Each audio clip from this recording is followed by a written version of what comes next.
Harlem, the hometown fight. You've wanted it for a while. How's it feel? Feels great. We're here now. Fought on the road a lot. Headlined at different cities, different places. Travelled a lot. Fought in Edinburgh, Newcastle. You know, on big shows, and the support on the road has always been good.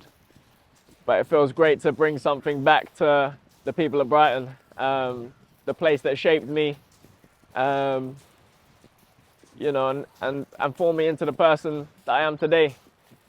And now I can bring back a big fight, a big show for them to the Brighton Centre, a place that hasn't had boxing for 30 years. The last person to fight there was my uncle 30 years ago. On the day I was born, 3 years before the day I was born, on the same day. Like I said before, this feels like destiny. It's a bucket list moment for me to bring a fight like this back home and put on a display in front of my people of the South Coast. And how are you at the moment? Physically, mentally, how is everything? I'm good. I'm focused. You know, I'm well into camp now, and preparing very well to bring a big performance. I'm in a good headspace, and I'm focused. I'm locked in. The level of fight has been moving that direction. We've been saying it a while, haven't we? That the level is going up, and then it goes up again and up again. Do you feel that you're heading in the right direction, and this is the fight that, again, lets you build on and bring even bigger fights? Most definitely. There's no doubt about it. This is my toughest test yet. This is a guy that's been the distance with fighters like Jack Catterall, who's, you know, arguably, you know, could have been undisputed. So this is the direction we're heading. You know, I'm on the world scene, and I want the fights that put me in a position for a world title shot. So that's where we're going. I want the big fights, big domestic clashes, and fights that put me in a position for that world title shot. Do you think he did, maybe this is putting you on the spot a little bit, do you think he did better against Jack Catterall than maybe Josh Taylor did? Potentially, yeah. Styles make fights. So, you know, each fighter matches up different, but he's shown he's at that level, and that's what I'm up against. And I'm ready to put on a performance and show where I'm at in the sport, how far I've come, and do it in front of my people of Brighton. It's going to be a special moment for me. What do you think it'd be like walking out a fight now?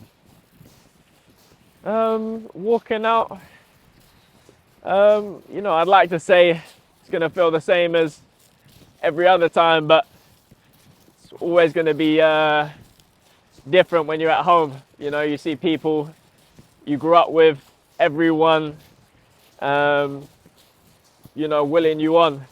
It's going to be a great atmosphere in there. Do you ever stop just to admire where we are? All the time. I'll come here every day and soak it up. You know, I like surrounding myself with nature, being in greenery, being on the beach by the sea. You know, this is my environment right here. I spend most of my days at the beach by the sea, going in the water. You know, when it's cold, I test myself with the cold water therapy, and yeah, this is my natural environment right here. Do you think it's fair to say you don't have the mindset of a stereotypical boxer? Like you mentioned the arts a few times, you know, the culture that you bring up, the idea of veganism. It's not your stereotypical boxer. Is that a fair comment? I think it's fair to say maybe it's not stereotypical today in the age that we're in. But if you look at the past, and you know, you look at guys like Sugar Ray Robinson, took up ballet. This isn't something that you would consider a brute, or, you know, someone that just wants to fight. This is an art form. It's a special skill set, and if you can find pockets and ways to enhance that, it's about who can be creative. and bring that creativity to fruition in a fight. And the best guys in the sport have done that. And yeah, I look up to them guys. Which boxers do you pick out of history? I mean, the Eubank name is obviously something that is always going to come up, but outside of that, which boxers do you take inspiration from? You mentioned Sugar Ray Robinson. You're obviously a bit of a historian there. Yeah, a lot. I take inspiration from fighters like Sugar Ray Robinson, Leonard, you know, the guys that can box and move, they can make it look good. The guys that make you want to get into the sport as a kid, the guys you look at and you think, I want to do that. You know, the guys that bring something a bit different. That's what inspires you to get into the sport. So that's what I look up to.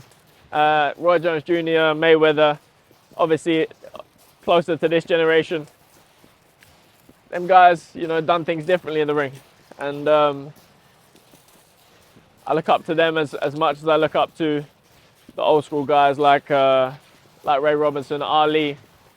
You know, even Ali, the things he was doing wouldn't be considered, you know, he wouldn't be considered a brute or, you know, someone that just wants to fight. He you know, he made an impact outside the ring in terms of what he stood for, his values, and things like that as well. This is, you know, we're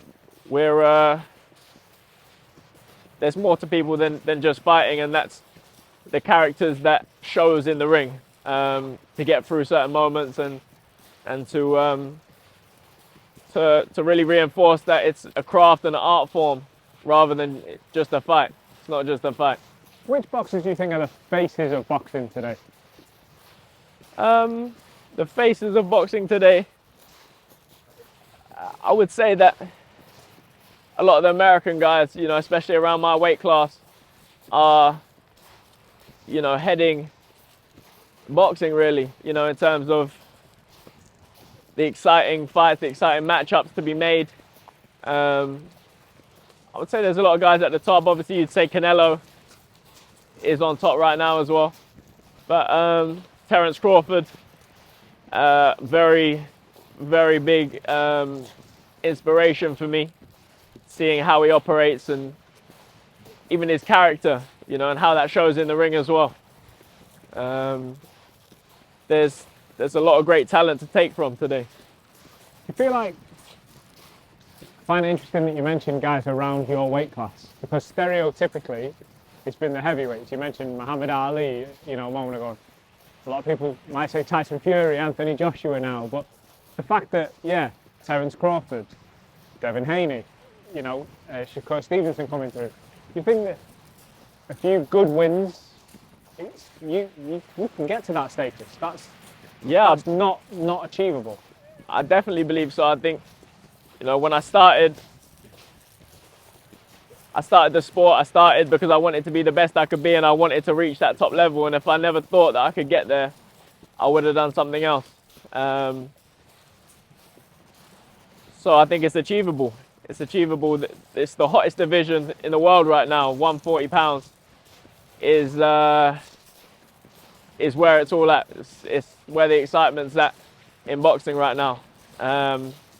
So yeah, I'm definitely happy I can be a part of that. And you know, I'm on a crash course, you know, since I was 18 years old, and I'm getting closer and closer. And you know, we're on the them type of fights are on the horizon. So it's just about staying focused. You know, I'm at a stage now where I've got my first homecoming fight, and this is a big deal. So, you know, slowly, we're ticking things off the bucket list. But look how beautiful it is here. It's, I'm excited to bring boxing back here. And even today, you know, in doing some press, it's nice to be home and walk along the beach filming. It's special. The next step is in Brighton, here in my hometown. Timo Schwarzkopf, my toughest test thus far. It's gonna be a great show live on Channel 5. Make sure you tune in, get your tickets. It's gonna be a great show.